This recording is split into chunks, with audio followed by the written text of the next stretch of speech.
ton omniscience et ton omnipotence. Ce soir, reçois la reconnaissance de mon cœur. L'homme que je suis est fort dans sa faiblesse. Je ne suis meilleur que personne. Je suis le moindre de tous. Père, pardonne mes iniquités, pardonne mes fautes. Notre Dieu, il sert-toi de moi. Non pas comme un juste, mais un homme qui a cru à un Dieu juste. Non pas comme un fort, mais un homme qui a cru à un Dieu fort. On a tout loup, on a tout célèbre. Je promets de te rendre la gloire après ce service. Au nom de Jésus. Amen. Est-ce qu'on peut acclamer très fort?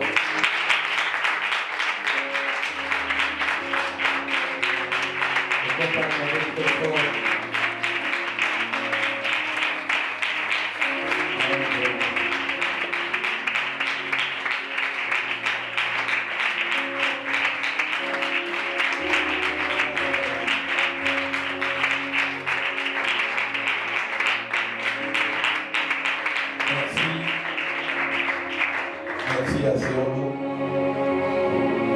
Je croyais qu'il devait y avoir plus de monde ce soir. Et comme d'habitude,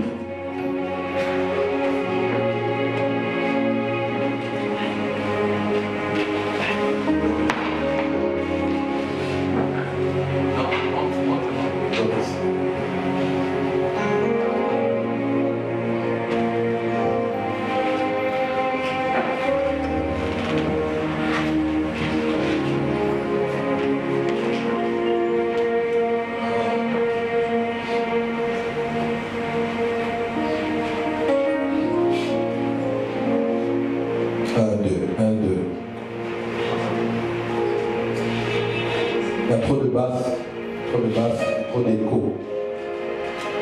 J'avais le réglage qui a toujours été là.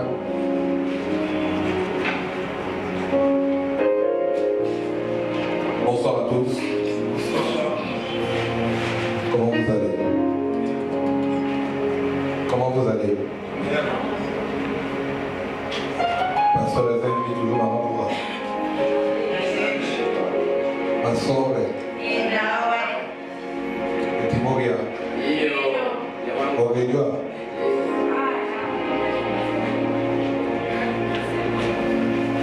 Good morning. Oh my God. Oh my God. Oh my God. Oh my gosh. Je sais qu'en anglais, si vous avez vu, je commence personnellement à écouter. Parce que because. Ah, ça va. Oh là là. Ça va. Si j'insiste, tous ceux qui ont fait le tour au Ghana, ça va être compliqué, Afrique du Sud. Vous savez, nous autres là, on est né avec les langues. On est né avec les langues. On parle l'anglais, on parle l'espagnol. On parle le massango. On parle les langues. Et moi, dans les langues, je ne parle que la langue soutenue. Je suis tenu. Elle m'a compris quoi? Je rentre dans ça. Alors on va pitié pour vous. On va parler langue de vos parents. Demandez que je fasse des cours de langue. Vous savez, il y a le livre qui est écrit parler anglais facilement. Moi, j'ai parlé Maputo facilement, parlé Massango facilement. Moi aussi, vous savez, quand on écoute des publications des Congolais, il y a toujours un peu de lingala au milieu. J'ai décidé moi aussi, désormais, quand je prêche comme ça, j'ai même le Michogo, vu que je ne comprenais pas. Ah oui, j'ai même le bateau. C'est quoi le terme de ce soir encore? Système. Qui peut me faire un récap rapidement des deux derniers vendredis, depuis qu'on a commencé la série sur système réel. Rapidement, définition, ce que j'ai dit, qu'est-ce que j'ai dit le premier vendredi? Je donne une définition sur ce qu'est un système. J'ai expliqué ce qu'est un système. Et j'ai expliqué que la sémence vivait par la condition du système. Que le principe était beaucoup plus grand que la sémence elle-même. Parce que c'est le principe qui permettait à la sémence de vivre. L'eau permet aux poissons de vivre. L'air permet à l'oiseau de voler, de vivre. D'ailleurs, même l'homme vit par le souffle. Dès qu'il n'y a plus d'oxygène, on a eu pendant Covid-19 comment tout le monde courait après des moments d'oxygène. En dehors de cela, nous avons situé que Genèse chapitre 1, c'était la sémence. Genèse chapitre 2, c'était le principe. Donc le système se mettait en place en Genèse chapitre 2. Amen. Et j'ai expliqué en long et en large pourquoi est-ce que c'était important après avoir résolu la prophétie, de rester dans le principe mais le système. Je vous ai dit que tout ce qui existe en réalité est interconnecté. C'est un système. D'ailleurs, on appelle ce qui permet à la faune et à la flore de vivre l'écosystème. Donc c'est le système qui permet de vivre. Il y a le système dedans qui permet de sortir le son. Il y a un système dans la tablette. Il y a un système dans le téléphone. Il y a un système dans l'ordinateur. Il y a des systèmes. Comment vous appelez ce que vous avez installé dans l'ordinateur?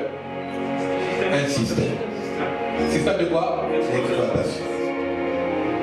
Donc tout vit par un système. L'homme vit par un système. La respiration est tout un système combiné de plusieurs organes qui permet à l'homme de pouvoir vivre.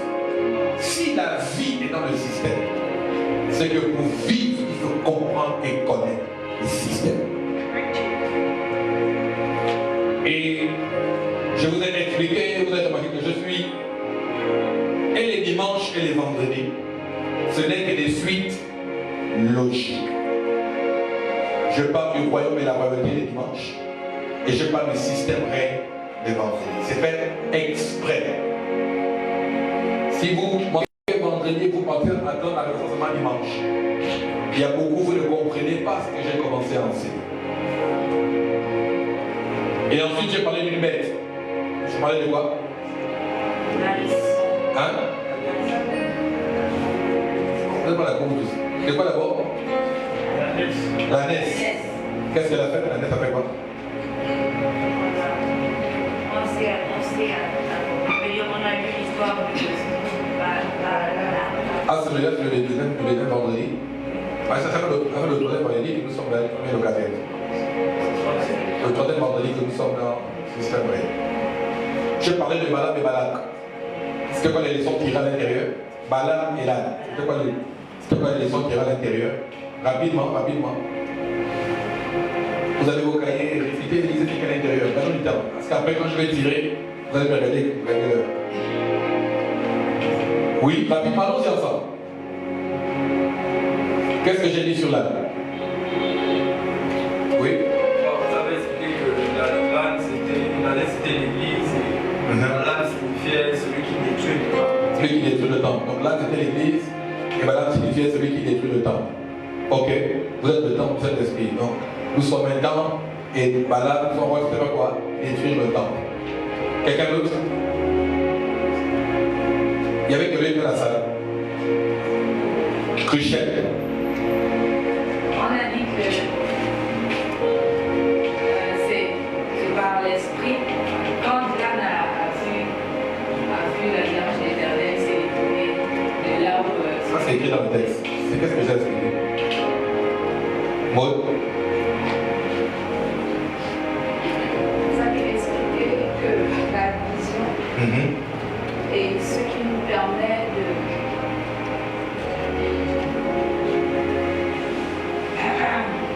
La vision est ce qui... Ainsi. Il a été dit que la vision conditionne le langage aussi, que l'âne a non seulement vu, mais également il a également parlé. Il a eu l'usage de la parole pour parler à son maître qui ne croyait pas lorsqu'il était en face. Ok. Monsieur Maguena. Vous avez dit que la fidélité conditionne Dieu à nous donner une position. La fidélité conditionne une position, la vision est conditionnée. Le langage est conditionné par la vision. Il y a autre chose que j'ai dit que j'ai envie d'entendre. Oui. Vous avez insisté avec le fait qu'avec Dieu, c'était une question de méthode. Avec Dieu, c'était une question. C'était une question de méthode, de processus, de stratégie, donc de système. Très bien. Et que ce qui nous détruit en réalité, c'est la désobéissance. Très bien. Or, ce qui amène en quelque sorte ce qui amène Dieu à nous donner un code, c'est l'obéissance. L'obéissance. Vous avez insisté sur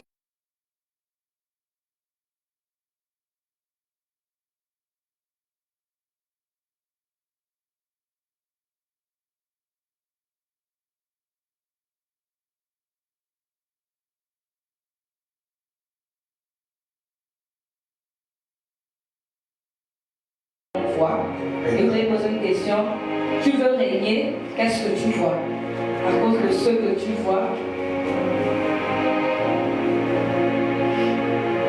en fait, ce que tu vois peut te mettre dans une voie.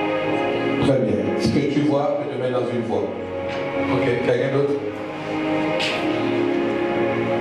Je vous ai dit, non, avant que je ne dise ça, donne à Krishna le micro.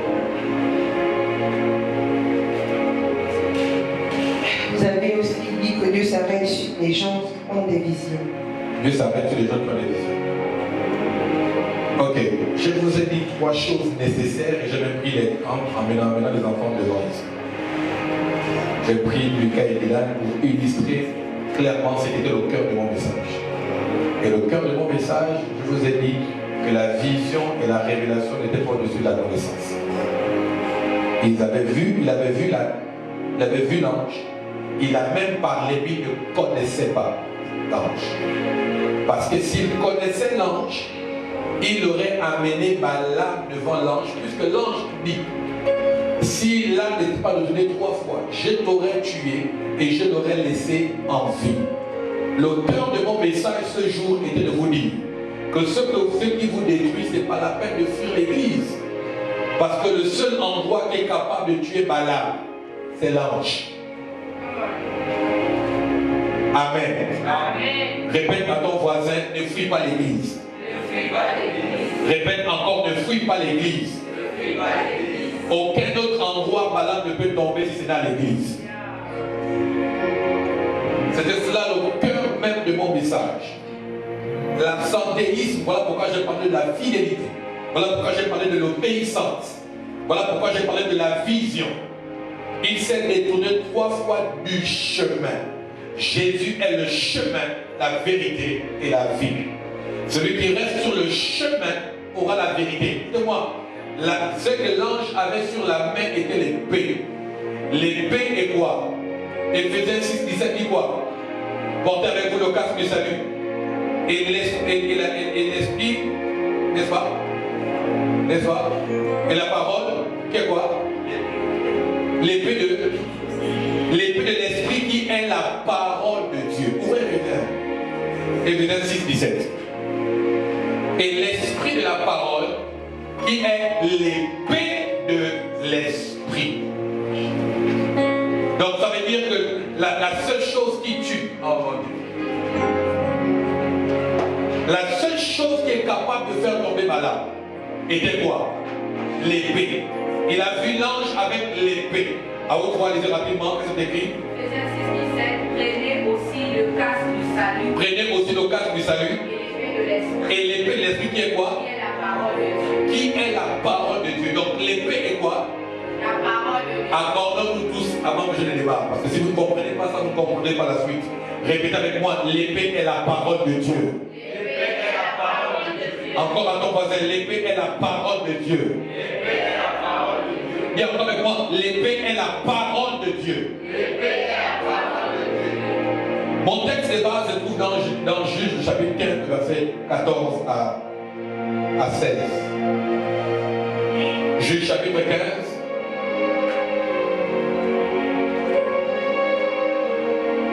La chaprade entre les barates planientes. Aide-moi à lire avec exactitude ce que tu veux que je lise. Lorsqu'il arriva à l'Échi, les Philistins poussèrent des cris à sa rencontre. Alors l'Esprit de l'Éternel le saisit. Les cordes qu'ils avaient au bras devinrent comme du lin brûlé par le feu, et ses liens tombèrent de ses mains. Il trouva une mâchoire d'âne fraîche. Répétez avec moi, il trouva une mâchoire d'âne fraîche. Dis à ton voisin, aide-moi à passer la rumeur. Même celui qui ne parle pas, touche ce qu'il parle.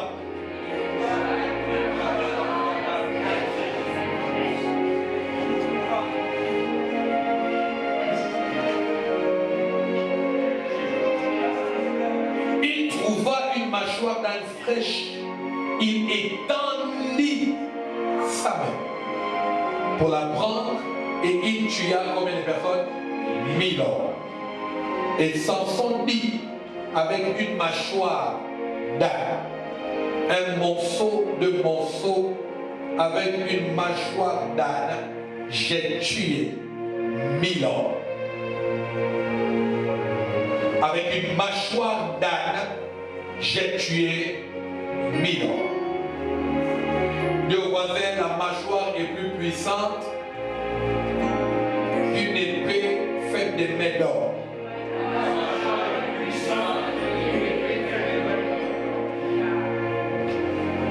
Je tiens à préciser au passage que la mâchoire n'est pas créée par l'homme.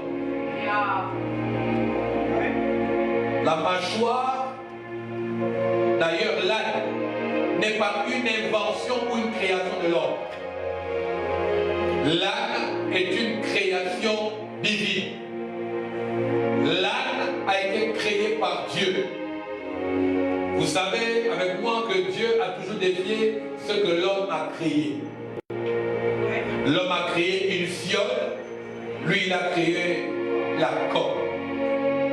Et très vite la comparaison est faite entre la corde et la fiole. La comparaison est faite à quel niveau? La comparaison est faite sur deux systèmes de règne. Le règne de Saül et le règne de David. Saül, son règne était un règne d'hommes. Ce sont les hommes qui ont parlé à Dieu et qui ont dit à Dieu qu'ils voulaient un roi. Et Dieu leur a donné un roi. Et le roi qu'il leur a donné, ils l'ont point, non avec la corde, mais avec la fiole pour démontrer la fragilité de son royaume. En ce qui concerne David, David n'a pas été moins avec une fiole, mais avec une corde. Dis-moi, une onction ne repose pas sur une fiole, mais sur une corde. Ce que l'homme crée, répète avec moi, ce que l'homme crée ne dure pas. Mais ce que Dieu crée, à vertu de Dieu. Je vais le dire différemment. Ce que l'homme crée meurt. Mais ce que Dieu crée ne meurt pas. Vous savez, la réalité, c'est que tout ce qui... D'abord, je vais rentrer là-bas. Sinon, je vais entrer dans des choses qui vont... La fragilité de ce que l'homme fait a une durée sur le soleil. Mais ce que Dieu crée a une durée céleste. La différence entre la corde et la fiole, c'est que la corde, c'est Dieu qui l'a inventée. Mais Dieu l'a créée. Mais la fiole, c'est l'homme qui l'a inventée. D'ailleurs, Dieu n'a pas hérité du trône de Saül. Dieu a hérité du trône de David. Ce qui me choque avec David, c'est que David n'est plus, mais son trône y est. Or, on dit qu'il hérite du trône de David. Ça veut dire que le trône de David est, même si David n'est plus là. Voilà pourquoi est-ce que ceux qui sont nés d'Abraham iront au sein d'Abraham. Même si Abraham n'est pas là, il reste le père de la foi. J'aime ce que je vais dire ce soir. Moi-même, ça m'a excité. Quelqu'un m'a dit, si une révélation t'excite, c'est qu'elle excitera le peuple. Je disais à ma femme, je vais parler de la mâchoire aujourd'hui. Je l'ai lui rappelé toute la journée. Elle me voyait lire et puis j'ai la mâchoire de l'âne. Vous comprenez ce que je veux dire? Allons-y dans Deutéronome chapitre 18, verset 3. Deutéronome 18, le verset 3. Je veux que l'on lise ensemble. Le verset 3 est écrit ici. Voici quel sera le droit des sacrificateurs sur le peuple. C'est quoi le droit? Sur ceux qui offriront un sacrifice, un bœuf ou un agneau, on donnera aux sacrificateurs quoi? L'épaule, les membres,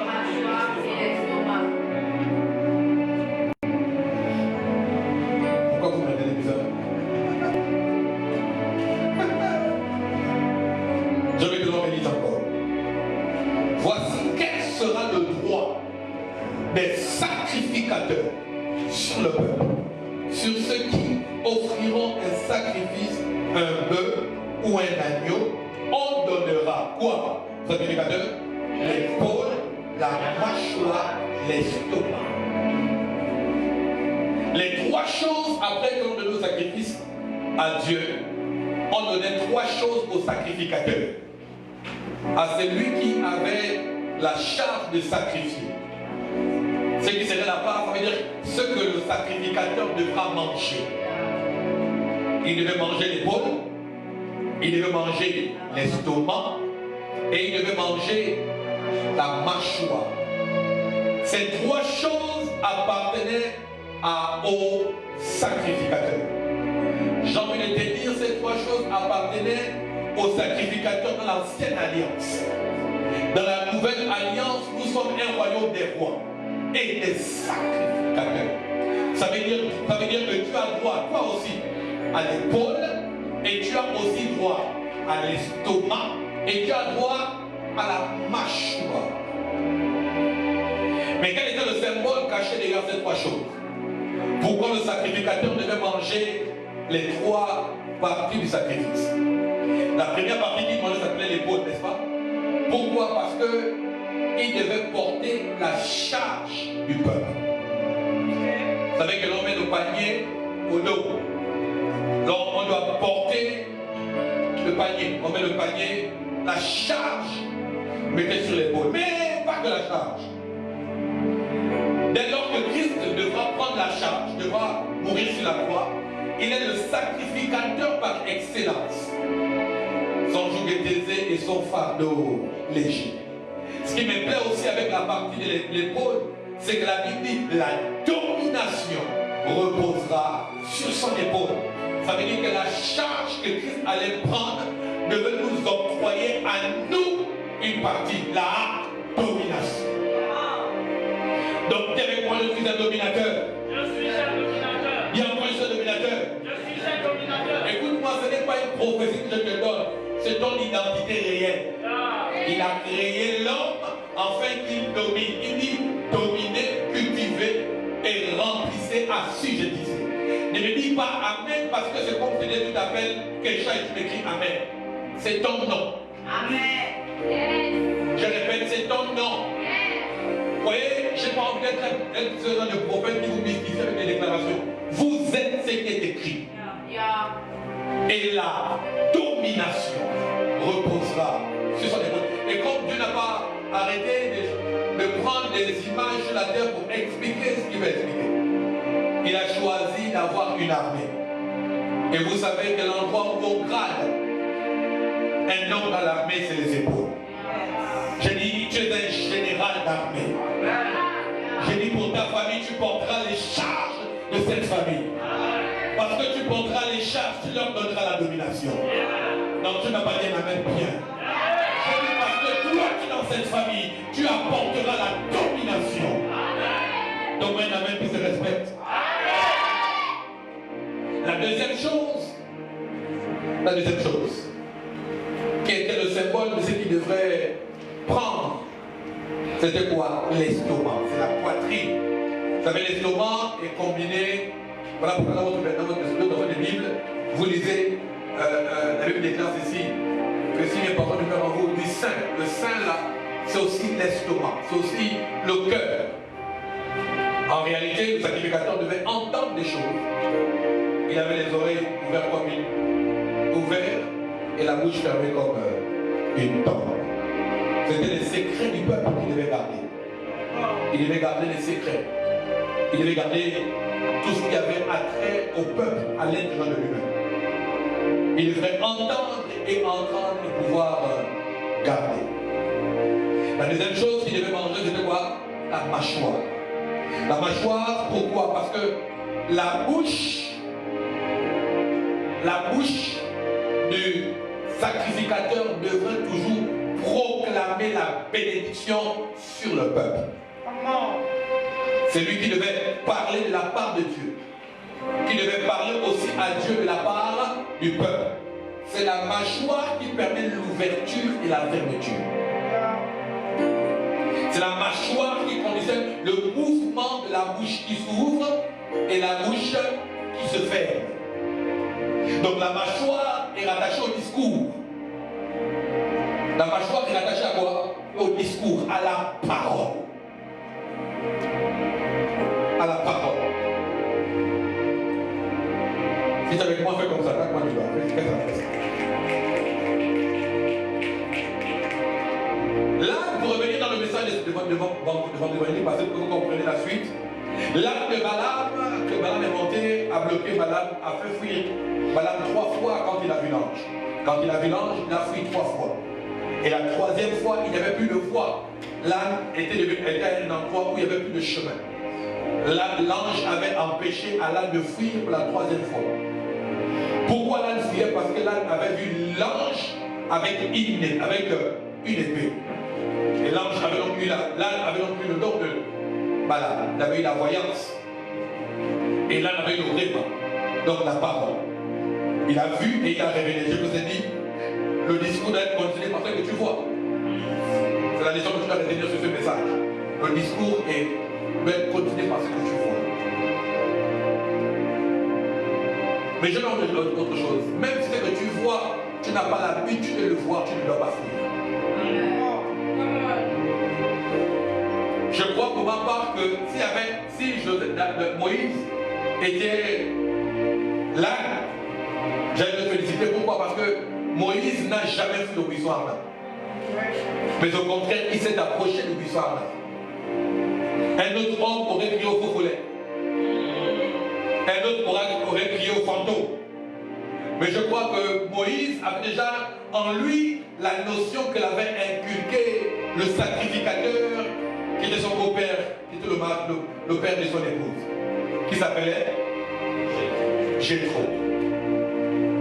Moïse avait connaissance du feu. Il avait entendu l'histoire d'Élie et des autres. Il avait entendu l'histoire d'Abraham et de tout ce qui allait par la suite. Moïse est allé près du buisson. Même si Moïse est avant plusieurs de ses patriarches. Je crois qu'il était avant Élie parce qu'il a réussi à raconter des choses quand il n'était pas là dans Genèse. Moïse, c'est lui qui raconte Genèse, mais il n'était pas là. Voilà pourquoi je peux dire qu'il était là avant Élie. Vous n'êtes pas d'accord, ce n'est pas grave, je continue. La preuve qu'il connaissait Élie, c'est que ce sont les deux qui ont apparu. Bon, je vais vous retarder prochainement. Il y a des hommes qui ont vu le passé et le futur. Moïse arrive dans le buisson ardent et il découvre sa mission. Je pense que même si tu n'as jamais vu quelque chose, si la chose t'effraie, avance quand même. Parce qu'assurément, elle cache une partie de toi. Alors, je peux vous dire quelque chose qui va vous effrayer. Une partie de vous a le droit de vous effrayer. Si j'étais Moïse et que l'on me disait que je pouvais vaincre Pharaon, que j'ai fui, je n'ai pas quoi. Pharaon effraie, mais toi aussi tu effraies. Je vais te dire différemment. Ce qui t'effraie n'a pas le droit de t'effrayer parce que tu es déjà effrayant. Je peux le redire. Celui qui est en toi est plus grand que celui qui est dans le monde. Le l'influence. Mais quand tu sais ce que tu as et qui tu es, tu devras dire non, c'est toi qui dois être effrayé parce que même moi-même, je suis effrayé par moi-même. Si seulement Moïse savait que le bâton qu'il avait était un serpent endormi, je crois que le buisson ardent n'a pas droit de l'effrayer. Si Moïse savait que son bâton pouvait fendre la mer rouge, je crois que la mer rouge n'a pas droit de l'effrayer. Ce que tu as est plus effrayant que ce qui t'effraie. Je change ma phrase. Ce que tu es plus effrayant que ce qui t'effraie. Je crois que tu vas être comme ce pasteur qui dormait et qui, sans le mouvement de la lumière, s'arrêtait de s'allumer. Et quand il ouvre les yeux, il voit un esprit en train de jouer avec l'interrupteur. Et puis il y a l'esprit, quand tu auras terminé, éteint la lumière. Et puis il s'endort. Il n'a pas crié, j'envoie le feu, il s'est endormi. Je comprends alors que c'est l'attitude que Jésus a eue dans la barque. Quand les autres étaient effrayés par les eaux, lui il savait que les eaux étaient effrayées par son discours. Je ne sais pas à qui je parle, ton discours est plus effrayant. Je dis ton discours est plus effrayant que les vagues qui battent dans ta vie. Le problème que tu vis, ce que tu traverses, est là pour intimider le héros que tu as. Mais si seulement tu sais que tu es un héros, tu ne vas jamais être effrayé. Tu ne pleureras pas, tu ne te lamenteras pas. Tu continueras à dire, ni la mer, ni les problèmes, ni la maladie ne me séparera de l'amour de Dieu. Parce que ce qui est en toi est plus effrayant et plus grand que ce qui t'effraie. Je ne sais pas ce qui t'effraie. Mais quand tu fais peur. Je ne sais pas ce qui te fait pleurer. Mais toi, tu peux faire pleurer. Je ne sais pas ce qui t'amène à être triste. Mais toi, tu peux attrister le camp de l'ennemi. Je ne sais pas ce qui t'amène à te lamenter. Mais toi, tu peux être un sujet de lamentation. Vous doutez, Moïse a été un sujet de lamentation pour les Égyptiens. Sors de chez nous. Tu nous apportes de tristesse et mort. Bon, vous doutez, demandez à ceux qui avaient reçu les Philistins, qui avaient reçu l'arche. Ils ont pu captiver l'arche, mais l'arche a commencé à donner des hémorroïdes. Ils ont commencé à tomber malades. J'ai dit, c'est mauvais de me capturer parce que même si tu me captures, je suis quelqu'un qui peut te semer la maladie. Je ne sais pas quel genre de sorcier tu as. Je ne sais pas quel genre de sorcier ils sont. Normalement, eux, ils doivent avoir peur de toi. Puisque toi-même, tu as peur de toi-même. Écoutez, dites aux voisins que j'ai peur de moi-même. Donc, ce n'est pas la peine de m'attaquer. J'ai peur de moi-même. Dis encore, j'ai peur de moi-même. Quand tu t'amuses, je prends le sable contre toi. Quand tu t'amuses, je prends l'eau contre toi. Quand tu t'amuses, je prends tes enfants. Moi, je fais peur. Aie peur de moi. Parce que moi, j'ai peur de moi-même. Voilà pourquoi la Bible disait que ma bouche est un danger, ni bénissez, ne maudissez pas. Parce que si je change l'usage de ma bouche, je suis capable de te faire d'autres effets parce que moi, je suis un créateur des causes. Je ne sais pas ce qui causait ce qui avait causé l'hémorroïde, mais je sais que la cause, c'était lâche. Donc tu peux être la cause de plusieurs malheurs dans le camp de tes ennemis. C'est un bon évangile, ça. Tu as toujours été la victime, mais je t'annonce que tu es la cause des calamités. Tu peux être la cause des calamités naturelles. Pour peu qu'ils ont menti, ils ont monté un faux, un Satan qui tirait Jésus au Brésil. Les chrétiens ont démontré que c'est eux qui sont la source des raz-de-marée, des tempêtes et des vents. C'est pas écrit dans vos Bibles que vous êtes le vent. Si je t'amuse, je souffre.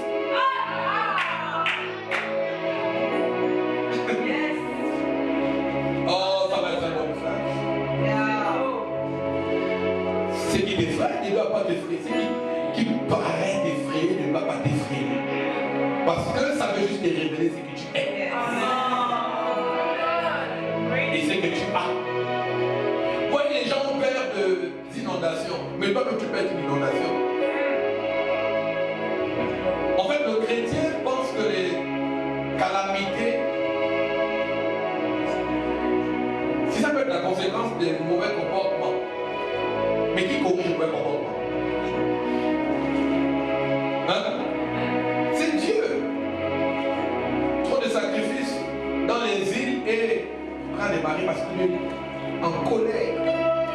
Mais s'il est en colère, c'est quand tu es en colère, tu es un Dieu. Tu es une divinité. Respecte-moi. Je peux être Hiroshima dans ta vie. J'essaie de dire à un chrétien qui se sous-estime qu'il est plus dangereux que le danger lui-même. Je vais te dire ça différemment. Je répète, tu es plus dangereux que le danger lui-même. J'ai souvent une phrase que la de gens, on me dit non, professeur, mais tu connais pas. J'ai dit non. Est-ce que lui me connaît? Ce n'est pas de l'orgueil, c'est toi l'événement.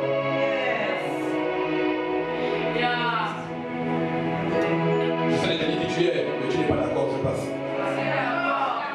Je sais que vous dites que vous êtes pas d'accord, je passe. Tempête, c'est toi. Vent, c'est toi. Mes serviteurs sont comme des flammes de feu. Le feu, c'est moi. Le sel, c'est moi. La lumière, c'est moi. Vous êtes le sel de la terre et la lumière. L'événement du commencement, c'était toi. Que la lumière soit ce qui amène à Dieu à parler parce qu'il veut faire entrer les lumières. Donc l'événement de la terre, c'était toi. Dis à ton voisin, c'est moi l'événement. Vous savez ce qui vous amène à changer votre dangerosité? C'est quand ce qui est à l'intérieur a réussi à vous faire croire qu'il est plus dangereux que vous. Quand tu commences à voir le manque d'argent comme un problème, quand tu commences à voir le manque de travail comme un problème, tu commences à voir le manque de santé comme un problème, tu commences à passer, tu commences à changer de nature. La force d'une identité, c'est la capacité à garder le discours même quand les choses sont contraires. J'ai la force d'une identité. On voulait m'initier, moi.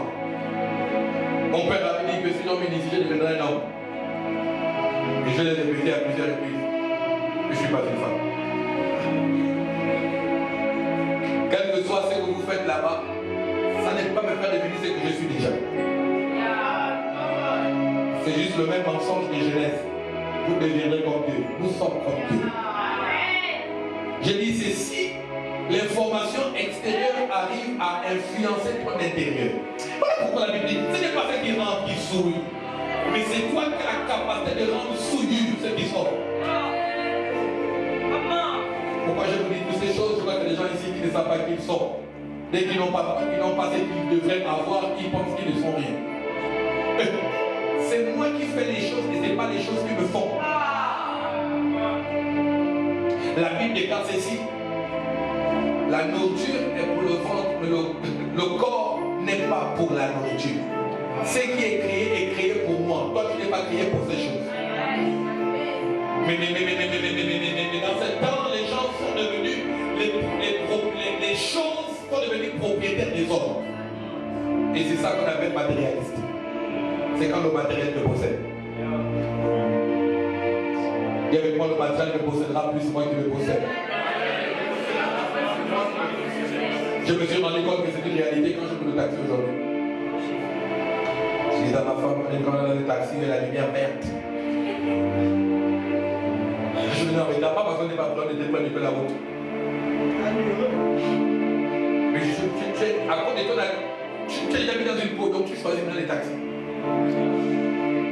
Taxi Ali, ça aussi. Non. Taxi même pas au château, je ne dis pas. Allô.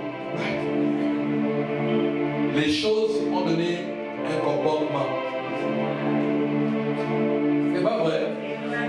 Les choses donnent des habitudes.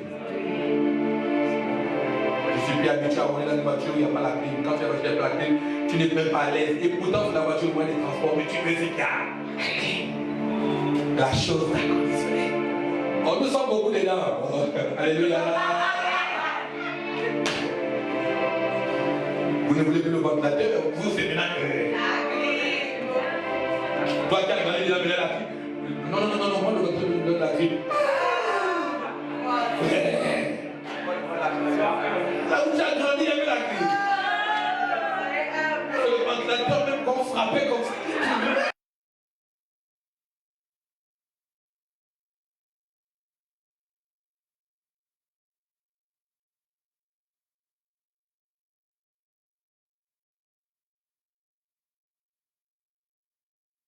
On va répondre à notre autonomie. On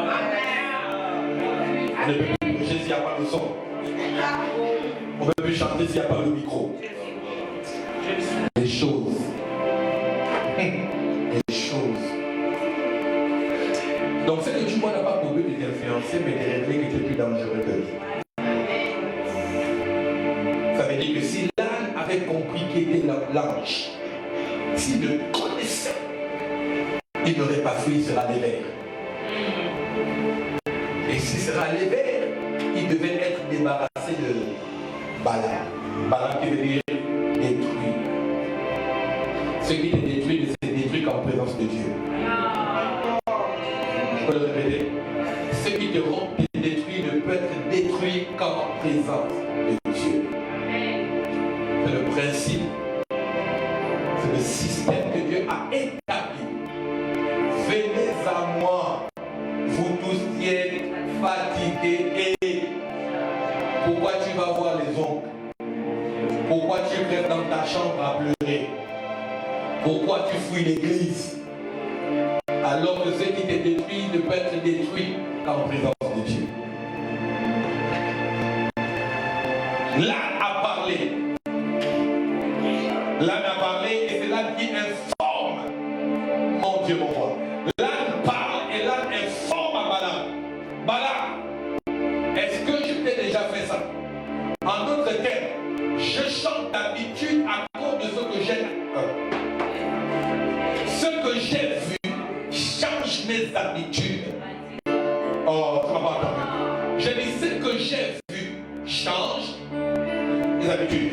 Ça veut dire que quand tu as une révélation, ça va changer tes habitudes. Est-ce que je te donne le pied contre le mur? Non. Si je le fais, c'est que j'ai une information que tu n'as pas. Et écoutez-moi, ce n'est pas l'ange qui ouvre les yeux de Balaam. C'est Balaam par son discours qui ouvre les yeux.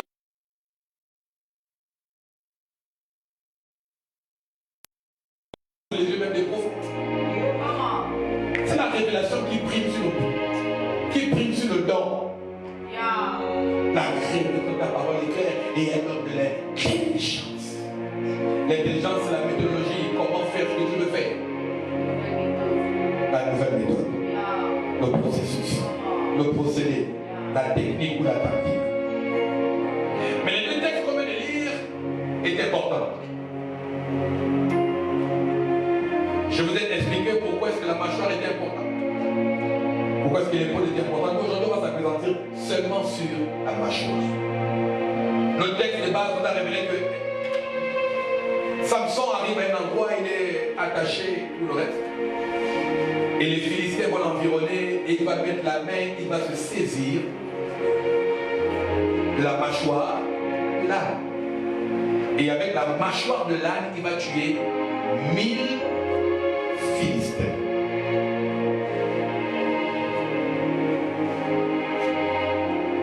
L'instrument avec lequel on tuait à l'époque avant, c'était l'épée. Je vous ai fait remarquer que dans Éphésiens 6, 17, la Bible déclare que ta parole L'esprit de la parole, c'est quoi? L'esprit, c'est la parole. C'est quoi? L'épée de l'esprit, c'est la parole de Dieu. Donc la parole, c'est une épée.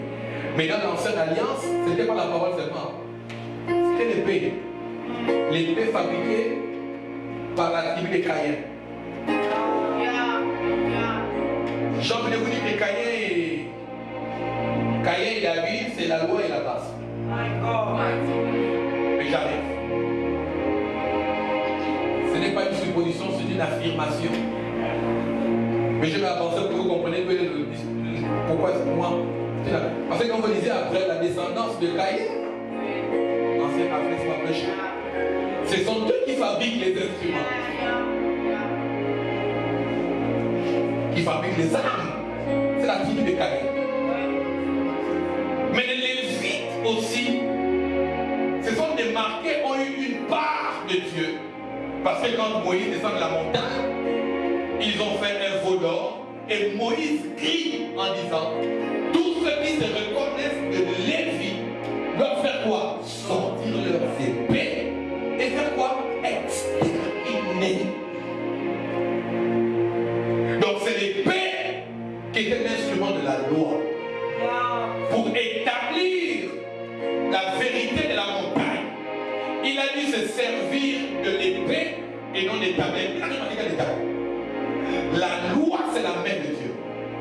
Et la grâce, c'est la bouche de Dieu. Sous la loi, Dieu a écrit avec son doigt les 10 commandements.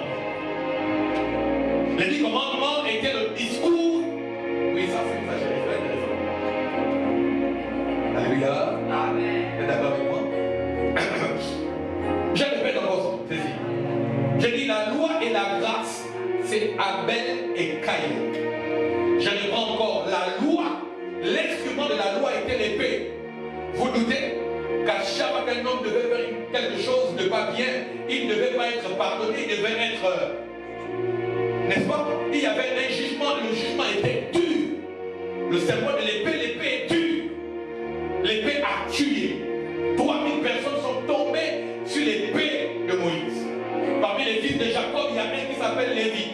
Et Lévi et son frère Ruben, quand leur frère va être abusé par une tribu, il va demander de faire quoi? Il va demander aux autres, non, si vous voulez épouser chez nous, faites-vous circoncire.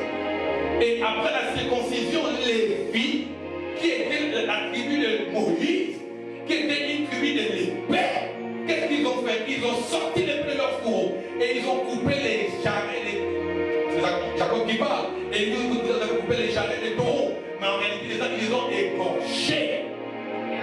Donc la loi était dure, la loi est forte, elle tue. J'ai envie de dire quelque chose par rapport à la loi. Dans le Nouveau Testament, la fin de la loi, c'est quand Zacharie arrête de parler. Zacharie était un prophète de la loi. Zacharie était la loi. Écoutez-moi, je vais vous parler quelque chose. La loi, c'est tu pour laisser place à la grâce. Jean veut dire la grâce. Donc il fallait que Zacharie devienne muet pour que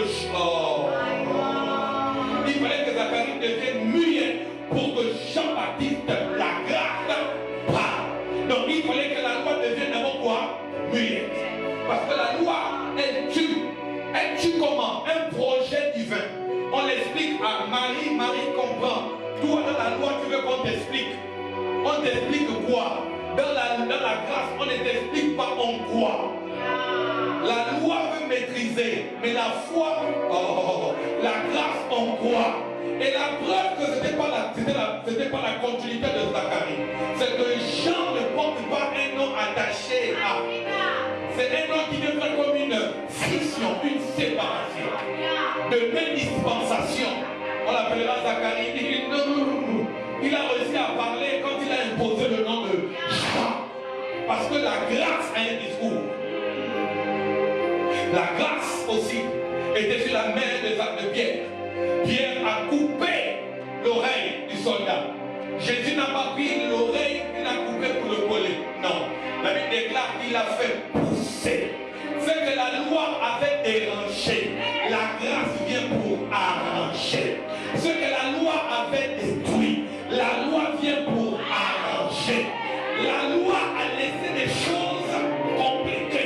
Mais la grâce vient rétablir. Vous me regardez bizarrement. Parce que vous ne me comprenez pas. Que j'essaie de vous dire que ce n'est pas possible qu'une mâchoire tue les gens. Ce n'est pas possible qu'une mâchoire tue 1000 personnes. C'est impossible. Je répète, c'est impossible. La mâchoire de l'âne n'est même pas assez grande pour qu'elle soit, elle ait la forme d'une arme. Mais c'est l'arme de Dieu. C'est l'arme de Dieu. Si la marque de notre était la mâchoire, et que la mâchoire était le discours, la mâchoire que Samson attrape, il y a eu un détail de la précision. On dit la mâchoire était fraîche. Ça veut dire que ce n'est pas n'importe quelle mâchoire que Samson a pris. C'était une mâchoire fraîche. En d'autres termes, j'ai envie de vous dire que si la mâchoire c'est le discours, la prochaine arme de la nouvelle alliance, ce n'est plus la bagarre, mais c'est le discours. J'essaie de te dire que pour régner, tu n'as pas besoin de force, mais tu as besoin d'un type de discours. J'essaie de dire à quelqu'un qu'en réalité, on ne dit plus qu'il était fort, Samson de cette force. Ce n'est ni par la force, ni par l'intelligence, mais c'est par l'Esprit de Dieu. Le détail de la mâchoire fraîche était la parole, la révélation de l'instant. Si vous voulez, c'est la même parole que libérée dans donne-nous aujourd'hui notre pain quotidien. Ça veut dire une chose, ça veut dire, frères et sœurs, que si vous voulez être des hommes qui créent la confusion, il vous faut avoir la parole de l'instant. Il vous faut avoir la révélation du moment. Il vous faut avoir le réellement d'aujourd'hui. Vous ne pouvez pas gérer, oh mon Dieu. Vous ne pouvez pas vaincre l'ennemi de vos âmes. Ce que Dieu essaie de vous dire, laissez vos forces et utilisez ma bouche. Il essaie de vous dire, laissez vos efforts et utilisez ma bouche. Très différemment. Vous savez, les chrétiens croient beaucoup plus aux jeunes. Les chrétiens croient beaucoup plus à la veille de prière. Les chrétiens croient beaucoup plus au fait du programme, d'avoir un programme de prière. Qui ne croit à la puissance du discours? Dieu essaie de dire par ce texte que la plus grande arme capable de faire du massacre, ce n'est plus l'épée, mais c'est la bouche. Voilà pourquoi j'ai aimé le message de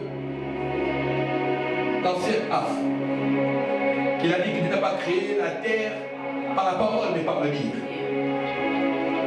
Ça veut dire, c'est justement la position d'autorité. Si je dis, mais file-moi, je ne demande pas son autorisation, j'ai dit, c'est impératif, c'est le rôle de l'autorité. En réalité, dire est le discours du roi. Dire est la position de l'autorité. Le chef a dit, on doit être là à 17h. Et tout le monde doit être là à 17h. Dieu essaie de montrer à l'homme comment il devait gérer. Voilà pourquoi il n'a pas dit parle. Il a dit que le pauvre dise, je suis fort. Je suis riche.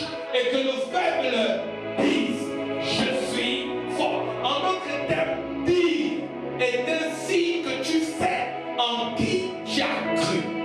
Dire en d'autres termes, écoutez-moi. Dis-moi si je dis ça. Répète-moi, la foi vient de ce que l'on entend. Ce que l'on entend vient de la parole de Dieu. Ce que l'on entend vient de la parole de Dieu. La foi vient de ce que l'on entend. Je vais prendre quelque chose. Quel est le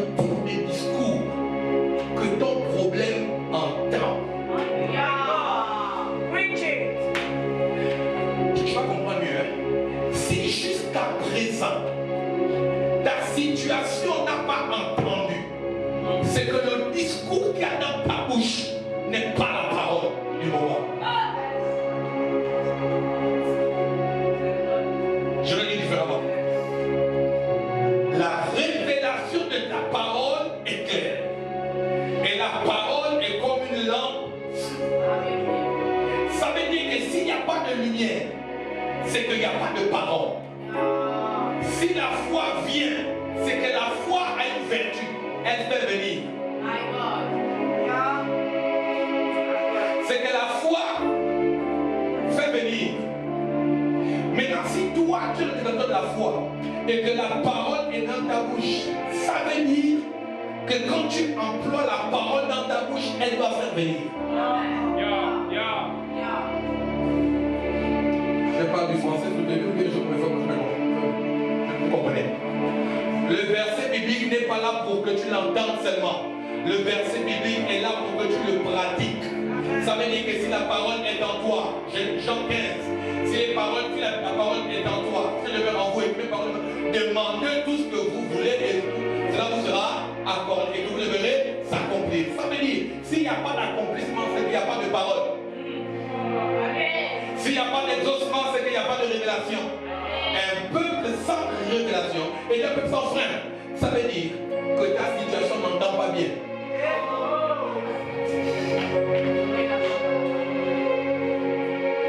Il y a deux possibilités. La première possibilité, c'est que tu n'as pas de foi.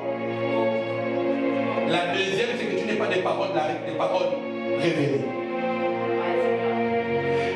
Ça veut dire que si ton problème dure, il y a deux choses. Est-ce que tu as la foi? Mais vous savez l'impossibilité, c'est que le personne peut avoir la foi et ne pas avoir la révélation. Pourquoi? Parce que, or, la foi est qu'il te connaisse. Ça veut dire que si tu connais, tu as la foi. Et si tu as la foi, tu as la connaissance. Et si tu as la connaissance, tu as le chemin. Si tu as la révélation, tu as la lumière. Si les Philistins ne meurent pas, si les problèmes ne changent pas, c'est parce que tu as la bouche, mais tu n'as pas la parole fraîche. Tu es une mâchoire sans fraîcheur.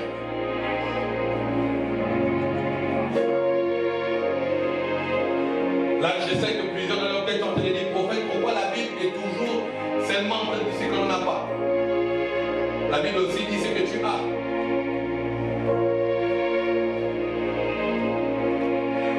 Est-ce que vous êtes d'accord avec moi que plusieurs choses vous effraient? Non, faites pas comme si c'était parce que j'ai parlé que ça ne vous effraie plus. Faites genre ça. Vous êtes d'accord que plusieurs choses vous effraient? C'est que si les choses vous effraient, c'est que vous n'avez pas connaissance de qui vous êtes d'une part. N'est-ce pas? La connaissance, vous n'avez pas avant ce soir, vous n'avez pas plus dangereux que le danger. Vous n'avez pas cette connaissance-là. Je vais vous l'apporter. Si ça manquait, c'est qu'il manquait une parole. S'il manquait une parole, il manquait une attitude. Tu me regardes des enfants comme si tu avais la révélation et c'était faux. S'il manquait l'attitude, c'est qu'il manquait l'action. S'il manque l'action, c'est qu'il manquait la méthodologie. S'il manque la méthodologie, c'est qu'il manque la séquence. J'ai envie de vous dire que croyez à la parole plus que vos propres efforts.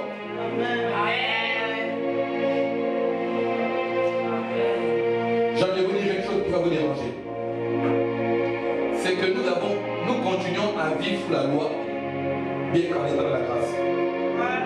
La loi, c'est le mérite. La grâce, c'est tu ne mérites pas. Mais vous voulez toujours avoir la posture de ceux qui méritent ce que vous avez. Vous ne le méritez pas à cause de vous. Vous le méritez à cause de Christ en vous. Voilà pourquoi l'apôtre Paul dit, c'est dans la faiblesse que Dieu se glorifie. Vous croyez beaucoup plus. Là, il faut un jeûne de 40 jours. Laisse ça. Pourquoi? Maintenant, je vais vous montrer quelque chose qui vous a joué de tout depuis que vous êtes de nos Seigneurs. C'est un grand du cœur. Et en confessant de la bouche, on fait quoi? On parvient à quoi? Au salut. Mais vous savez que le mot salut veut dire sozo, n'est-ce pas? Sozo englobe tout. Sozo veut dire que tu es riche. Sozo veut dire que tu es en bonne santé.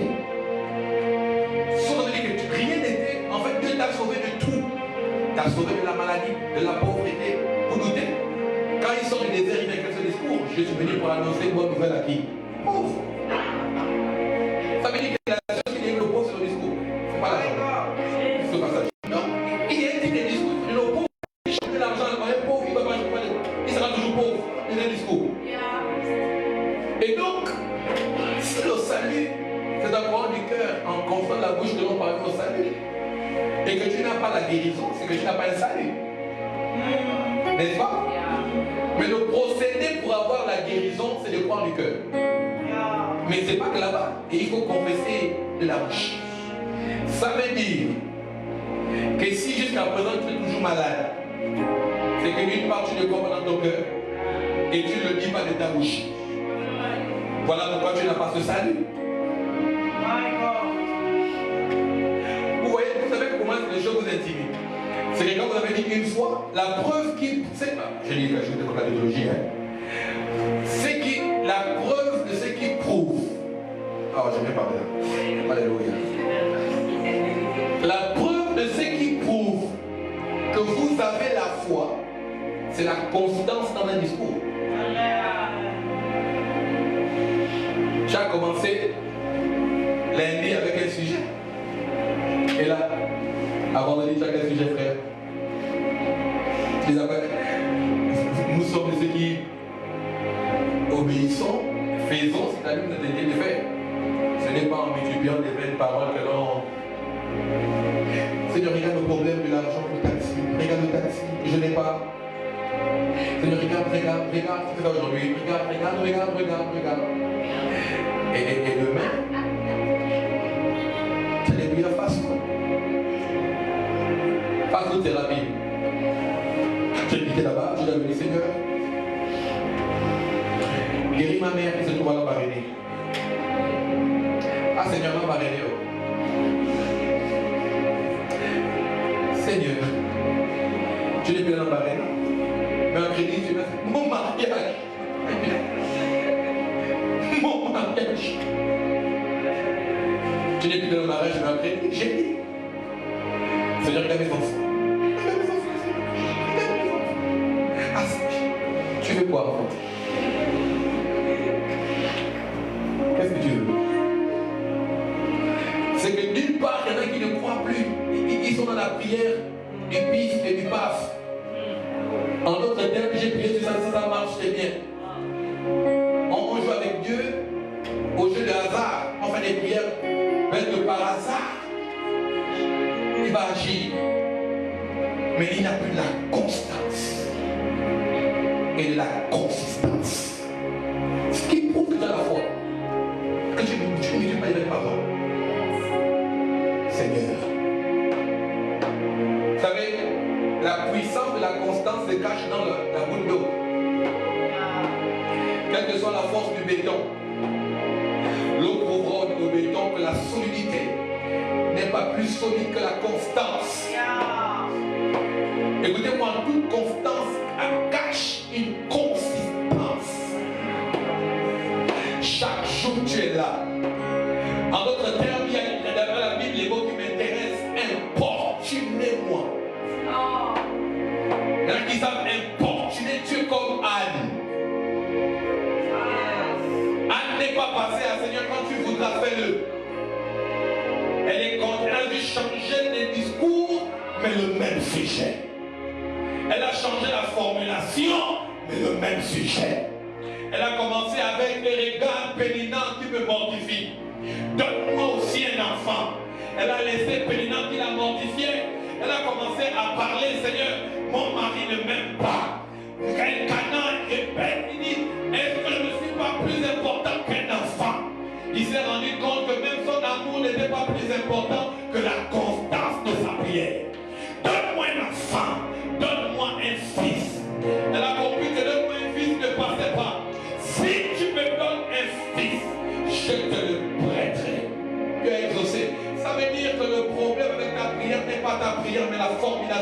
prière. Je peux le répéter. Le problème avec l'exaucement n'est pas que tu pries. La Bible déclare, vous n'êtes pas exaucé parce que vous demandez mal. Ça veut dire que tu t'assois et dire, Seigneur, apprends-moi à prier. Vous savez, même dans la demande, il y a deux dimensions. Il y a une dimension qui t'amène à retourner à demander. Et avant de demander, il dit demandez et on vous donnera. Vous savez ce qui me choque dans les chrétiens, c'est qu'ils passent à frapper. La loi. Eux, c'est pas d'abord demander. Eux, c'est d'abord. Moi, je connais mon Dieu. Pour me donner ça, il faut que je d'abord 4 jours de jeûne. Tu seras comme ce papa là après le jeûne qui reçoit la révélation par la télévision. Et il y a des mais comment ça veut dire? Me faire vivre pendant 40 jours, vous me révélez ça là. Là, je lui réponds, qui t'a envoyé? Je ne suis pas en train de dire, je n'ai pas prié, je suis en train de vous dire, développer une relation. La relation ne dira pas jeûner. Elle te dira d'or. Il y a des choses où tu as besoin juste de croire.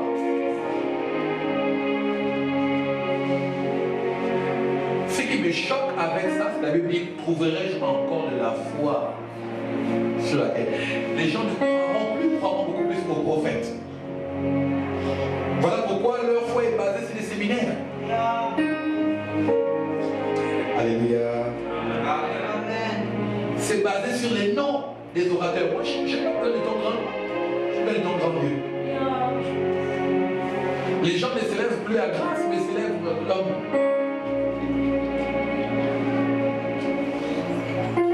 Parce que l'homme a du mal à croire sans support. La loi est écrite sur une tablette.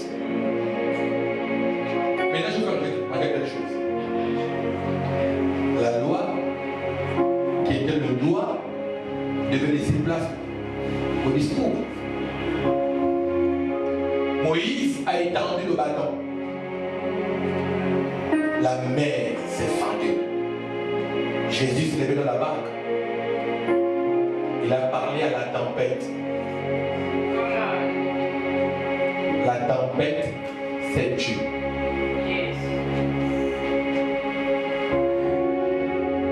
Ça veut dire que le discours est plus fort que le bâton.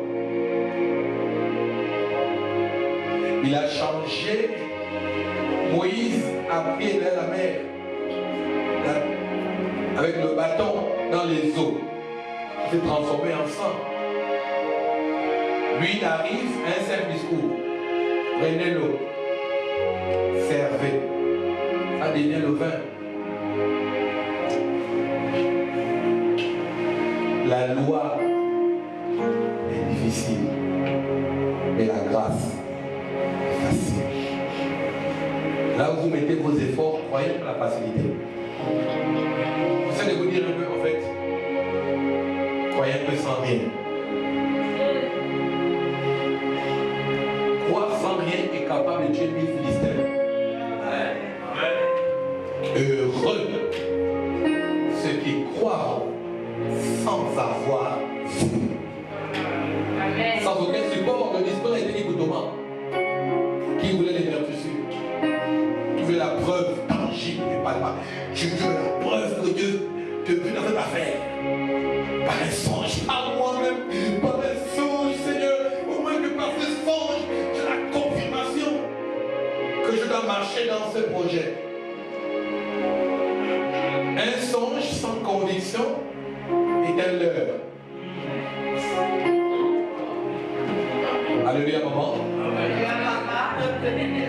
Je sais vous dire, c'est pas moi qui le dis, c'est la Bible qui dit. Tout ce qui n'est pas source de conviction est quoi? Je peux voir un ange en vision, si je ne suis pas convaincu et que je pêche. Mais vous savez pourquoi? Parce que l'ange n'est pas plus que le Saint-Esprit. Il vous convaincra de péché, de justice et de jugement. Et nous sommes rentrés dans l'évangile, dans cette alliance où les gens me voient les anges.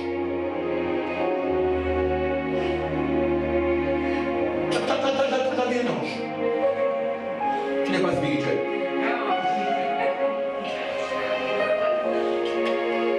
Moi, j'ai déjà vu 4 anges. Et puis, ce n'est pas l'ange qui conduit dans le Nouveau Testament. Il vous révélera toutes choses. Il vous conduira dans la vérité. L'intimité se fait avec le Saint-Esprit. Maintenant, à vous demander que le Saint-Esprit est rattaché à l'épée. Ça veut dire que l'arme de la fin, c'est la parole révélée par le Saint-Esprit. Ça veut dire que la facilité de la vie, c'est de dealer avec le Saint-Esprit. La Bible dit quelque chose de clair, elle dit ouvre ta bouche et je la remplirai. Qui l'a rempli? La mâchoire est juste l'endroit, la jonction entre français et biologie, en bas et en haut. Hein? C'est quoi ici en haut? La mâchoire supérieure et la mâchoire. Je vous crois et je crois avec ça. Donc mâchoire supérieure et inférieure. Le mouvement de la bouche est conditionné par la mâchoire. Attendez. Ça veut dire que Samson, en prenant la mâchoire, a cru que la mâchoire pouvait faire du bien. Le fait de prendre la mâchoire, c'est un acte de foi. Ça veut donc dire, l'acte de foi, ce n'est pas d'avoir les paroles, mais d'ouvrir la bouche. La jonction, c'est la mâchoire. Ce que Dieu veut, c'est que tu ne gardes pas ta bouche fermée. Assurément, si tu ouvres la bouche, il va la remplir. Ce que Dieu essaie de dire, que tes ennemis sont encore tes ennemis parce que tu n'ouvres pas ta bouche. Il a les paroles de la vie. S'il y a encore la mort, il n'a pas des paroles de mort, il a les paroles de la vie. Il veut remplir ta bouche des paroles de la vie pour que ceux qui t'environnent changent de mort, changent de nature, quittent de la mort et deviennent la vie. Dans le système de règne, ce n'est pas nos efforts qui nous amènent à régner, c'est un discours. Et c'est le discours d'ailleurs qui a enfanté Marie.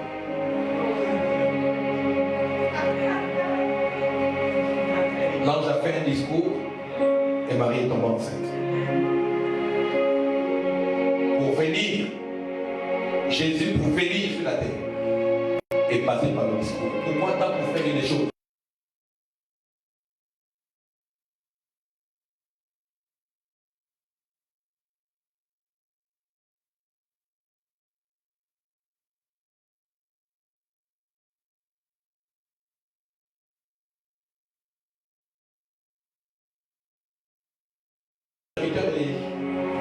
Pourquoi est-ce que j'ai dit que Moïse et que Abel et Caïn étaient la loi et la grâce? Vous savez pourquoi? Dans ce que faisait Abel, Abel a offert, ça rejoint le texte, il s'est offert en sacrifice.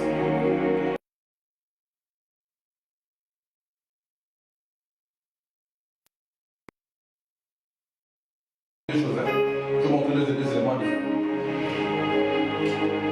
La culture de labourer la terre. Ça va? Labourer la terre, travailler la terre, c'est encore faire une œuvre d'or.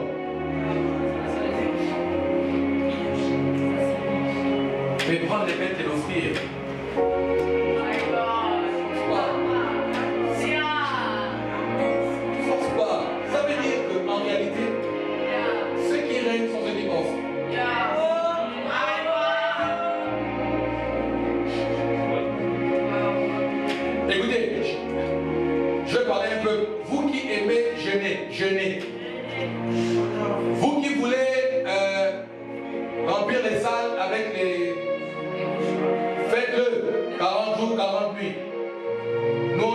Salomon. Yeah. On va souvent offrir les bœufs. Amen. Et on va obtenir par l'offrande la sagesse. Je continue de vous envoyer au travail. Come on. Il a juste offert, il a obtenu. Mais vous voulez obtenir par vos efforts. Nous, on obtient par l'offrande. Dieu, pour avoir les hommes, il a seulement fait son fils. Le secret pour avoir, c'est pas des.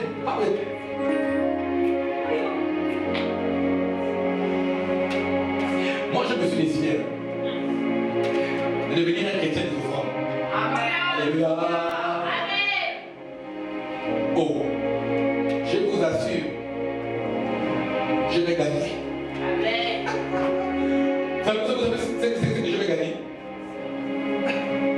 Vous savez ce que je vais gagner? Ce que je vais gagner,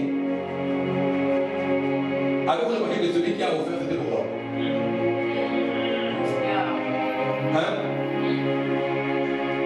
Ça veut dire que offrir est un comportement des rois.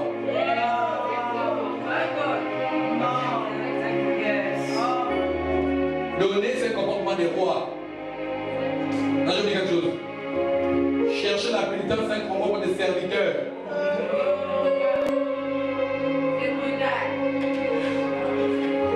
Je vais sacrifier. On a fait ça, mais j'ai reconnu l'interprète, c'est bon. Quand on dit les taux, même parce qu'il n'a pas donné, c'est pas parce qu'il n'a pas beaucoup gêné, c'est pas vrai. C'est un mensonge. Ce dont tu dois te battre à chercher, c'est une révélation. C'est pas une pénitence. Vous savez, quand on prêche comme ça, on dit non, c'est l'évangile, la facilité. Mais l'évangile est simple. Et l'évangile est facile. Régner ne demande pas des efforts. Régner demande de sacrifier. Régner demande d'offrir. Et régner demande de parler. Est-ce que vous regardez? Bon, avez-vous remarqué que c'est. Ça, je dis ça dimanche. Je vous dis ça dimanche. Il y a un jour, un grand-père à moi, il est très. Ici, la famille là.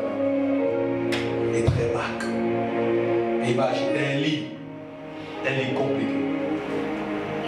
Il va mettre des gens pour venir montrer le lit. Et puis, pendant qu'il est en train de regarder comment ils sont en train de montrer le lit, ça lui fait battre. C'était comme un lit compliqué. Il était un des gestionnaires de l'ancien président de la République au Maroc. Et puis les gens sont en train de battre, le lit est compliqué. Bon, ouais, c'est son rang. Ça veut dire qu'il n'a pas un lit simple. Il s'est battu. Et puis il y a un qui ose lui dire, bon, tonton, tu fais un peu ça, il dit non. Moi je travaille pour payer les gens qui l'ont franchi. Ça paraissait orgueilleux, mais c'est le rôle de la dette. La dette envoie au travail. Regardez, c'est là la dette qui a la bouche. C'est la tête qui dit, allez-y faire ça. Je dis que c'est la tête réfléchit bien, mais travaille moins. Quand tu as une bonne révélation, et bien la pénitence n'existe même pas. Quand dans la Bible, ils sont joués, tu vois.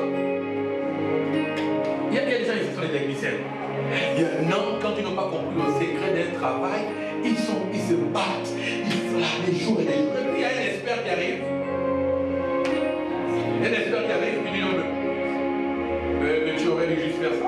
Tu cliques, tu fais CTRL S, plus CTRL A. Et ça s'appelle les raccourcis. N'est-ce pas? Mais quand tu ne connais aucun raccourci, on le prend, où est l'espace? Remarquez les gens qui, les greffiers, hein, c'est qui tapent, les greffiers. Remarquez comment ils sont capables de taper plusieurs choses au même moment. Ils ont la technique. Donc, tu vas les saisir ton CV. C'est.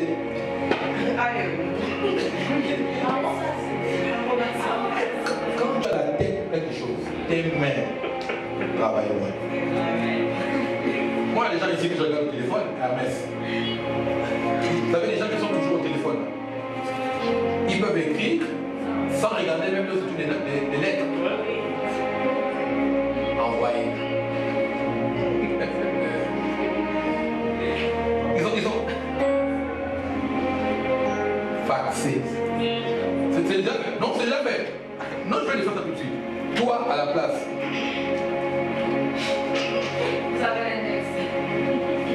La tête fait gagner en temps.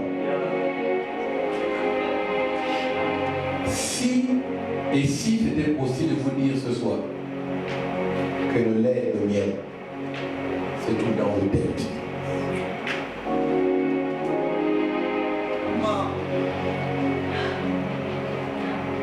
Il a juste fallu que Jacob découvre la mythologie pour pouvoir se faire son salaire sans aller très loin.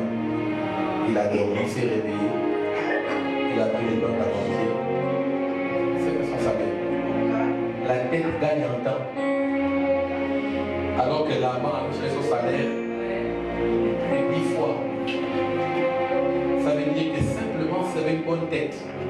Et pour avoir une bonne tête, il vous faut avoir une bonne révélation. Vous avez une bonne révélation, vous aurez un bon discours. Vous avez un bon discours, vous ferez venir. Et ce qui vous défie va vous entendre en fait. Je crois que tu as ta frappe vous allez m'entendre en fait, là pour les problèmes. Mais pour causer des problèmes à ceux qui te causent des problèmes. Ce soir, je te vois comme une mâchoire qui a tué les Philistins. Et les derniers, je garderai ma bouche ouverte sur les choses qui m'ont fait pleurer. Parce que ma bouche est beaucoup plus dangereuse qu'une épée. Donc la Bible dit que vous tuez par votre langue. Parce que la bouche a la même puissance que l'épée. La bouche a la même force que l'épée. Voilà pourquoi si tu es une congosseuse ou un congosseur, sois le congosseur du Seigneur. Parce que le diable va utiliser ta bouche pour tuer les gens. Ou pour tuer les autres. C'est quoi régner? On règne par le dire. On règne par la bouche. La tête porte la couronne, mais c'est la bouche qui donne le droit de vérité. Ce soir, j'ai envie de vous dire, pour terminer, ce n'est ni par la force, ni par la puissance, mais c'est par le Saint-Esprit. Croyez en la personne du Saint-Esprit. Croyons en la personne du Saint-Esprit qui nous convainc, qui nous instruit, qui nous parle. Amen. Comme à l'accoutumée, pour ceux qui sont pressés peuvent partir. Je donne le micro pour 3 questions. Nous allons rendre grâce, on va partir. Rapidement.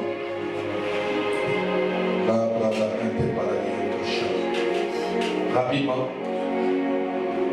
Ne me dites pas ça que vous ne m'avez pas trop bien. Il y a forcément un discours que quelqu'un peut donner.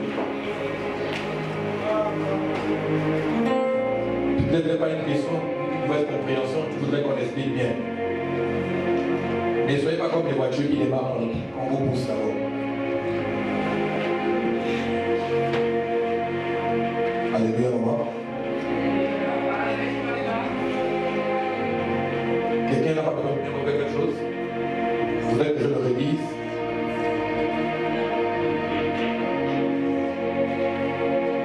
Que je le dise différemment?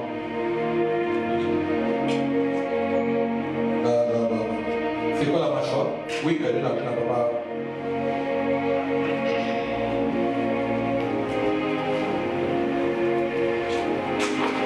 Je répète, profitez, je ne répondrai à aucune question au téléphone. Alors, je voulais avoir un éclaircissement sur une parole que vous avez dit, que vous disiez que les temps de la loi et la grâce, c'est Abel et Caïn. Je n'ai pas tout compris ce que ça voulait dire. As-tu remarqué que dans ta Bible il est écrit que le sang d'Abel crie? Oui. Quel autre sang qu'il écrit après? Son Jésus. Qui a appris à Abel à sacrifier le sang?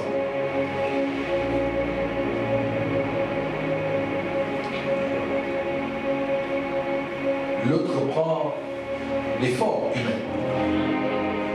Labourer la terre, c'était l'effort. La terre te produira des ronces et des épines. N'est-ce pas? Caïn et Abel sont déjà là après la malédiction qui est libérée chez la terre. N'est-ce pas? Oui. Et je peux remarquer dans quelque chose que ceux qui ont créé les armes, la tribu, ceux qui ont créé les épées, tout ce qui vient par la suite. Qui a dit à l'homme qu'on devait se tuer entre nous-mêmes? Personne. Qui a inspiré la tribu de Caïn de faire les armes? Et puis plus tard, on voit les mêmes armes utilisées par la loi de Moïse. Qui leur a appris ça? Qui leur a dit ça? Personne. Personne. Ce qui prouve que Caïn c'est la loi, ce qui prouve que Abel c'est la grâce, la différence se trouve dans ce qu'ils ont offert.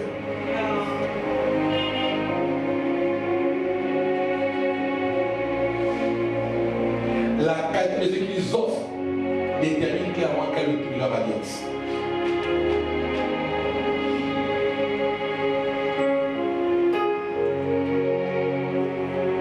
Ça va?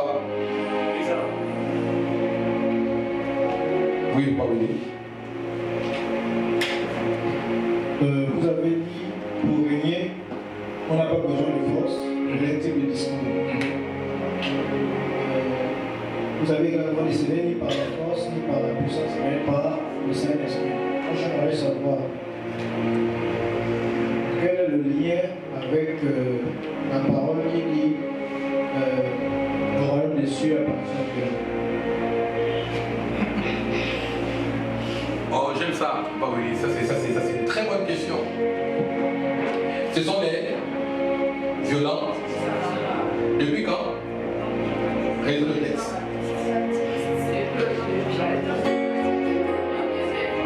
Non, lisez le texte. Lisez les évangiles. Ne récitez pas, lisez que l'on interprète le texte.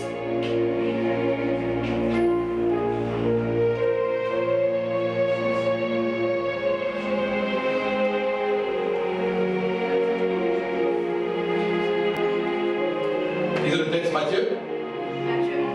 On y va. 1, 2, 3, go. Donne le micro rapidement. Speak. Depuis le temps où Jean-Baptiste baptisait, jusqu'à maintenant, on attaque le royaume des cieux avec violence. Et les gens violents cherchent à le prendre. Quelqu'un d'autre? D'autres versions? C'est bien de comprendre ces 4 versions. Ça va même bien. Quelqu'un d'autre?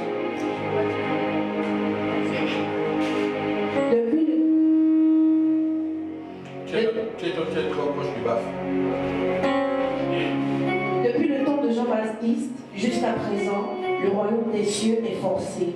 Et ce sont les violents qui s'en emparent. Une autre version? Version Chouraki. Oui. Depuis l'époque où Jean-Baptiste a apparu jusqu'à cette heure, le royaume des cieux se force un passage avec violence. Et ce sont les violents qui s'en emparent. Quelqu'un d'autre?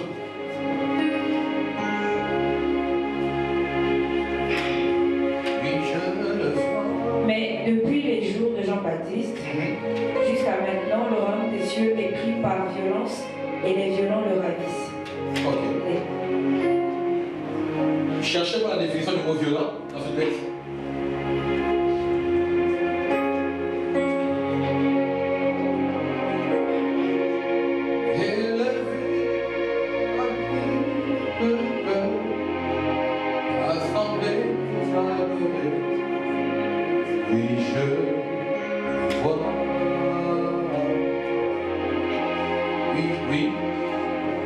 Violent, qui a un intense pouvoir d'action ou d'expression.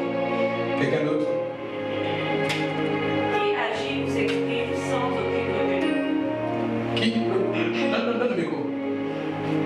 Qui agit ou s'exprime sans aucune retenue. Qui agit ou qui s'exprime sans aucune retenue. Ah, ça, c'est exemple quoi?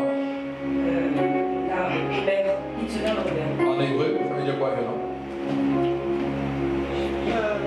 D'abord en grec. En grec, définition diazo.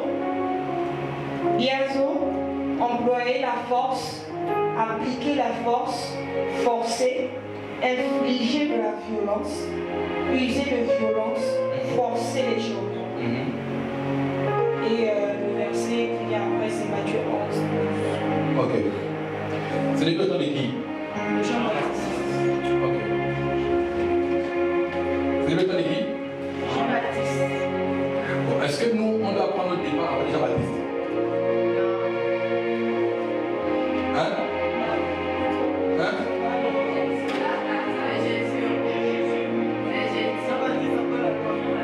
Jean-Baptiste, encore la loi.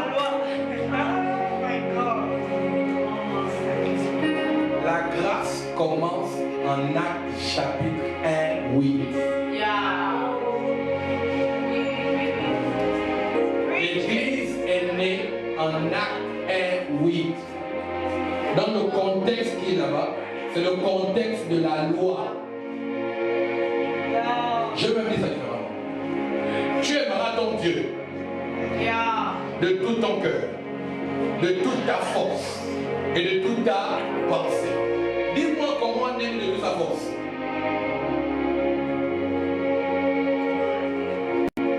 Dites-moi comment on aime de toute sa force. Hein? Non, toute sa force, c'est juste être comme tu l'as à l'église, tu t'assois à l'église, tu écoutes. Prends de ton temps à lire la parole, c'est ta force que tu aimes. Tu ne fais rien d'autre. Rien d'autre. Pour laisser les péchés qu'on a laissés, on n'a rien fait. On s'est juste exposé au discours d'abolition. Vous ne pouvez rien faire de vos propres forces. Si ce n'est que ce que vous faites, c'est Dieu qui vous l'accorde.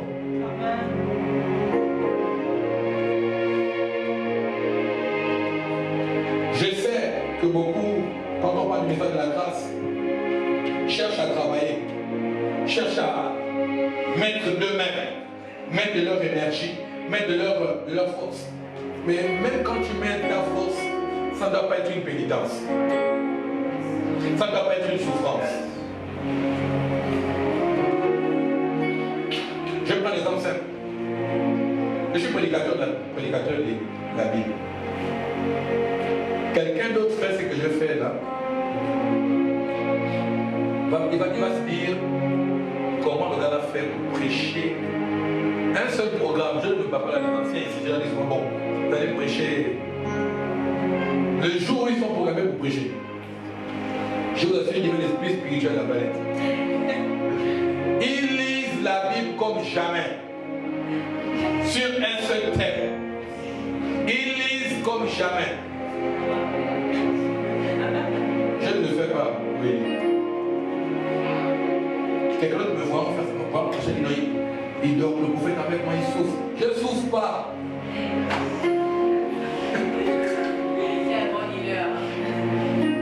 Regarde, quelqu'un qui n'a pas mon appel et qui vient faire ça, lui, il va souffrir.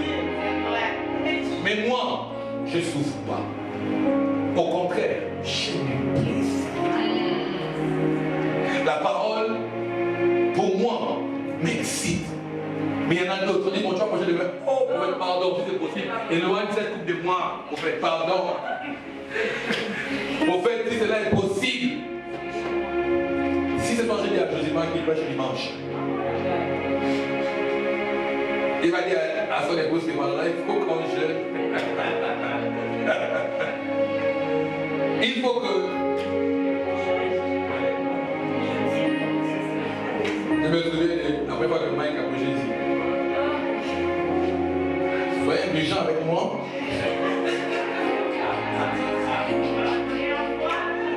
C'est la première fois. Mais l'entendez mon père sur moi. J'étais à la maison, je faisais sur le message. J'ai dit, mais qu'est-ce que Mike va faire ce là-bas? Aidez-moi les chants. Aidez-moi les chants. Aidez-moi les chants.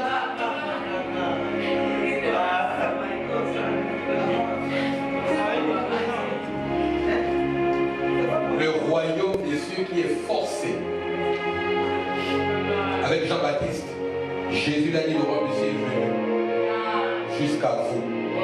Je pose la question, qu'est-ce que tu choisis? C'est la même chose que Jésus a répété à la femme samaritaine. L'heure vient. C'est une question de ton choix. Tu choisis pas de l'heure qui vient, ou bien tu crois que c'est l'heure maintenant. Moi j'ai choisi le roi qui vient, pas que je force.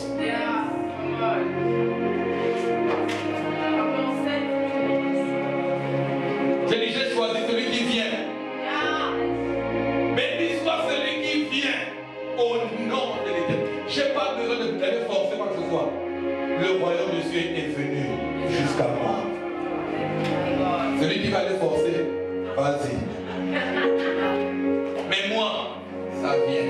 Vous savez, le principe avec le royaume qui vient, c'est le même principe que la foi. La foi vient. Mon seul devoir, c'est de prêter l'oreille.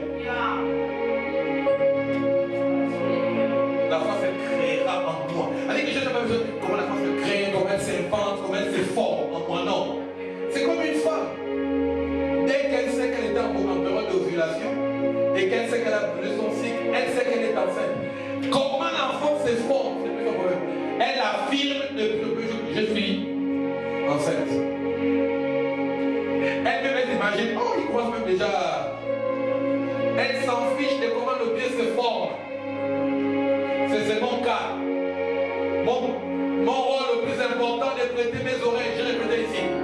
Les oreilles du chrétien sont comme les instruments de fécondation. Mon seul rôle, c'est de prêter l'oreille et de tomber enceinte. Le rôle que vous forcez là, je ne connais pas ça. Moi, je connais le royaume qui vient. Moi, je ne m'attelle pas au discours de Jean-Baptiste, je m'attelle au discours de Jésus. Jean-Baptiste lui-même, sa tête a fini sur un plateau. Avec son affaire de forcer le royaume. Moi, je crois que nous sommes au temps de l'apôtre Paul. L'apôtre Paul a eu le courage de réunir ce que Moïse avait dit. L'apôtre Paul a eu le courage même de remettre en cause ce que Pierre a dit. L'apôtre Paul a même eu l'audace de dire soyez mes imitateurs. Moi je crois que je peux choisir de ne pas imiter Jean-Baptiste avec son affaire de force. D'ailleurs celui qui dit qu'il faut forcer le royaume, c'est quelqu'un qui ne connaît même pas son identité. On dit qu'il devait être avec l'esprit de Élie. On dit qui est tu lui disais sur la voie. Il finit sans miracle. Il finit sans rien. Si c'est dans une voix qui crie dans le désert.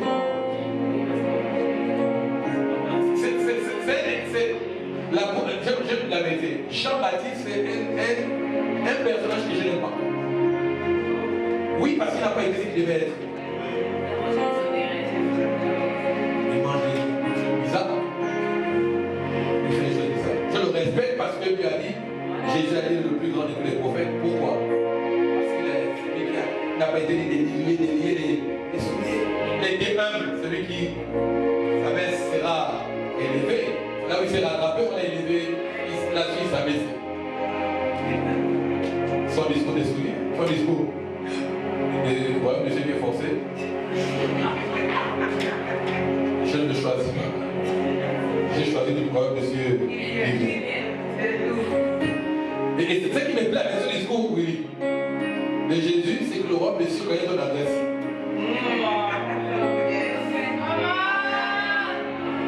Il dit, le royaume de Dieu est venu jusqu'à vous. La présence de jusqu'à là, c'est que ça ne s'est pas trompé d'autres personnes, c'est toi.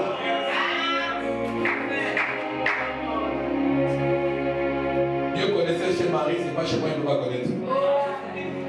Là, il n'a pas envoyé l'ange là, il connaît aussi ma maison. Dernière question, et maintenant on finit. Ah, il y en a un peu encore.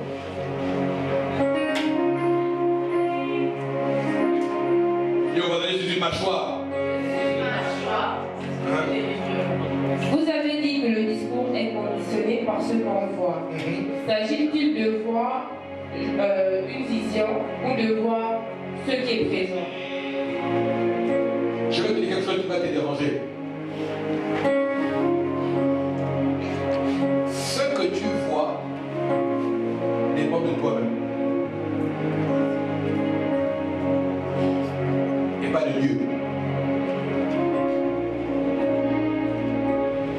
savez, là je vais élever le niveau genre pour ton âge. Je vais monter, je continue d'étirer le deux. Vous savez, moi je suis contre la chrétienté de ceux qui croient que là, il faut une vision pour commencer à avoir un discours. Genre j'ai reçu une vision, mais j'ai reçu une révélation et je commence à avoir un discours. Moi je crois qu'il y a des gens qui sont eux-mêmes fabriquent leur vision. Parce que ce qui est sûr, tout ce qui est devant toi te donne d'avoir une vision. Je vais prendre un exemple simple. Parce que maintenant, tu as le choix soit de manifester de croire que tu vas avoir le bac, ou bien quand tu commences à l'approche du bac, tu commences à paniquer et à croire autre chose. Est-ce que c'est Dieu qui t'a amené la vision d'avoir peur ou d'avoir la foi? C'est qui? Hein? Donc tu parles à partir de quoi? Ton discours, c'est basé sur quoi? Ah, si Dieu veut, si tu ne crois pas, si Dieu veut, j'aurai le bac. N'est-ce pas? Donc ton discours est attaché à ta croyance, donc à une vision. Et regarder, ce n'est pas avec les yeux. Voir, c'est voir dans l'esprit. C'est-à-dire que c'est se projeter. C'est d'avoir un savoir personnel de Christ. C'est-à-dire, les gens qui vont aller passer le bac avec leurs efforts, la Bible dit que nous on commande la victoire. N'est-ce pas? J'ai déjà, avant de pouvoir le posséder physiquement. Croyez que vous l'avez reçu et que vous le verrez s'accomplir. Ça veut dire que mon discours n'est pas si Dieu veut. Mon discours va être non, je prends mon t-shirt, je tag bac 2023.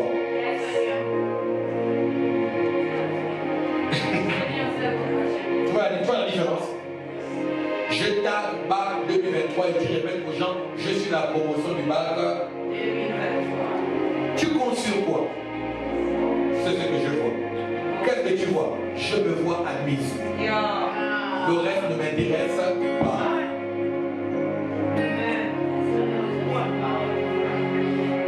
Là, tu as encore une vision. Tu vois que ta foi n'est plus basée sur une vision mystico-spirito. C'est trop compliqué de chercher des choses que vous ne pouvez pas créer.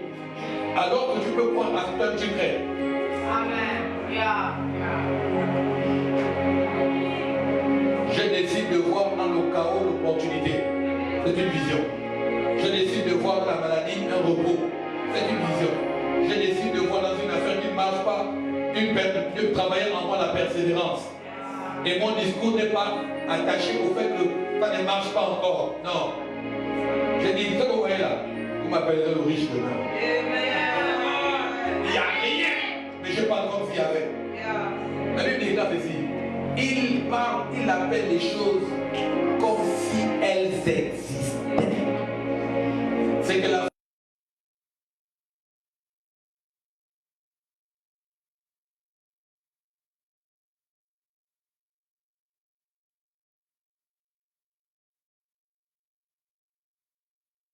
les songes, croyez en Dieu. Et croire en Dieu, c'est la parole. Tu es grand. Tu dis, je suis grand. Il n'y a rien, il n'y a aucun signe de grandeur que tu dois voir. Donc moi, je serais riche. Tu cherches maintenant à avoir des songes. Tu t'es rêvé comme moi. J'avais une grosse voiture, arrête ça. Crois et tu verras la gloire de Dieu. Nick, il y avait quelque chose à dire. J'ai répondu. C'est bon? C'est bon? Ça va? Tu mets la main sur ta bouche. Mets la main sur ta bouche comme ça. Et prie pour ta bouche.